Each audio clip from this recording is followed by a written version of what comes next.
Benarkah ada perang dingin antara Gubernur Jakarta Pramono Anung dengan Gubernur Jawa Barat Deddy Mulyadi? Selamat datang di kelas daring Pak Dosen Iwel Sastra.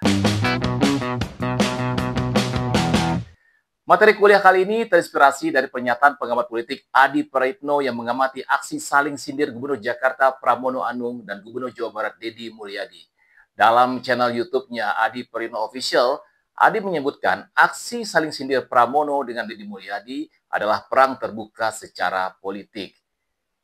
Adi mengatakan, jadi secara tidak langsung inilah yang kita sebut sebagai balas bantuan politik, sindir-menyindir, dan bahkan disebut sebagai perang terbuka antara dua gubernur. Nah, kuliah kita hari ini kita mau bedah dua tokoh yang namanya sering banget disebut-sebut di kancah perpolitikan tanah air. Ada Pramono Anung dan Deddy Mulyadi. Teman-teman pasti udah sering dengar. Kalau politik itu kadang kayak drama Korea. Ada intrik, ada plot twist, dan kadang juga ada sindiran tipis-tipis. Nah, belakangan ini obrolan tentang Pramono Anung dan Deddy Mulyadi ini cukup menarik perhatian. Kenapa? Karena mereka ini kayak dua sisi koin yang berbeda banget. Tapi sama-sama punya pengaruh di politik tanah air. Apalagi di era digital sekarang, cara mereka berinteraksi sama publik juga jadi sorotan. Oke, kita mulai dari Pramono Anung.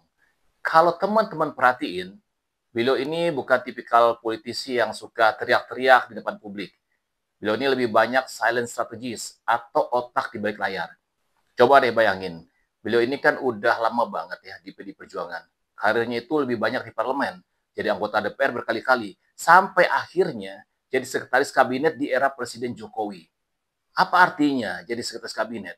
Itu gak kaleng-kaleng loh.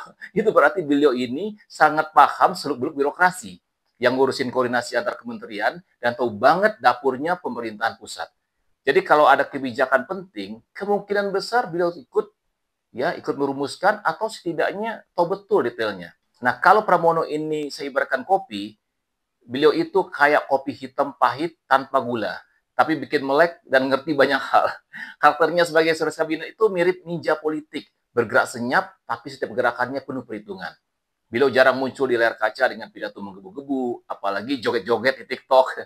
Tapi jangan salah, perannya vital banget. Gaya komunikasinya Pramono ini juga terukur banget. Nggak banyak bicara yang sensasional, tapi setiap ngomong pasti ada bobotnya. Kesannya diplomatis, tenang, dan kadang misterius. Cocok nih buat teman-teman yang suka mikir strategi dan nggak suka keramaian.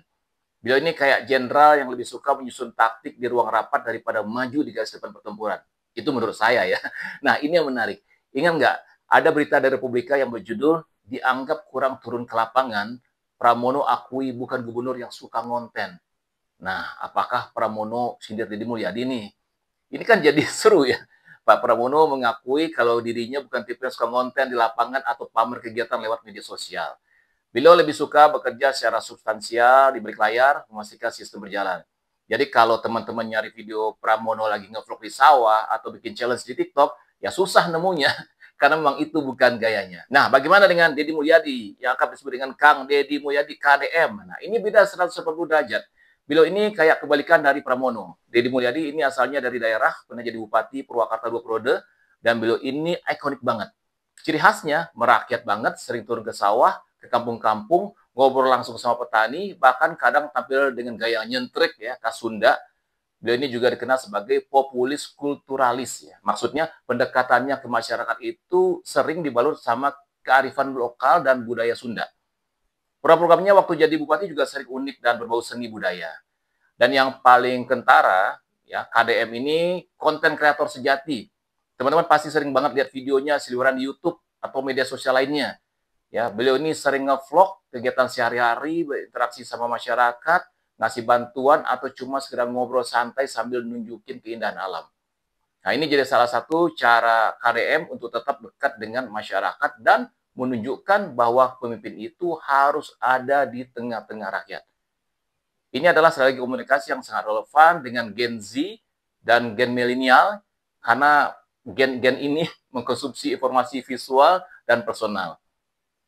Kalau Pramono tadi saya ibaratkan seperti kopi hitam, KDM ibarat es teh manis ya. Es teh manis jumbo pakai cincau, bikin seger dan gampang diterima.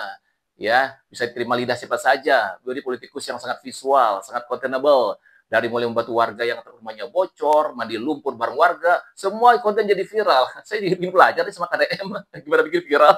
Jadi kalau Pramono itu ibaratnya konsultan politik senior yang strategis, nah KDM ini mirip influencer politik yang akrab dengan media sosial. Ya, KDM itu kayak temannya teman apa kayak tetangganya teman-teman lah yang pintar ngomong, banyak cerita, peduli sama lingkungan dan jago bikin konten viral. Nah, makanya tuh saya penasaran tuh, pengen belajar dengan Kang Deddy Mulyadi dengan KDM gimana caranya bikin konten viral. Gimana tuh Kang?